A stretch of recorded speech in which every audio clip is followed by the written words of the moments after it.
বাংলাদেশের প্রত্যেকটা ফুটবল প্রেমী যারা রয়েছেন প্রত্যেকের জন্য আজকের এই ভিডিওটি অনেক অনেক গুরুত্বপূর্ণ।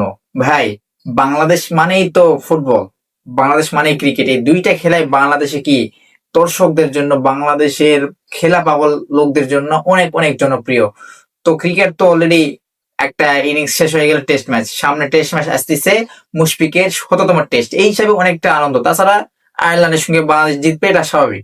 কিন্তু এ পর্যায়ে বাংলাদেশের সঙ্গে ভারতের ফুটবল ম্যাচ রয়েছে আগামী 18ই নভেম্বর, রোজ মঙ্গলবার ঠিক রাত 8টায় দেখা হচ্ছে ভারত বনাম বাংলাদেশ।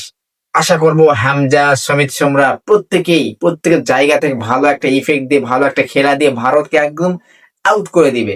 তবে এই জায়গায় একটাই সমস্যা, মিতুল মার্মা। এই একটা বটের জন্য বাংলাদেশ প্রত্যেকটা জিতা ম্যাচ হারে যাচ্ছে শেষের দিকে। কি আর বলবো, এই একটা মিতুল মার্মাকে যদি আমরা আউট করে দিতে পারি টিম থেকে, তাইলে আমরা ভারতকে বধ করে, ভারতের ওই ধরনের হিংস্র তাদের মনোভাবকে বধ করে বাংলাদেশ জয় ছিনিয়ে আনতে পারবো। কি আগামী 18 নভেম্বর আপনি থাকছেন তো? আমি কিন্তু থাকতেছি, ঠিক রাত 8টায়, বাংলাদেশ বনাম ভারত।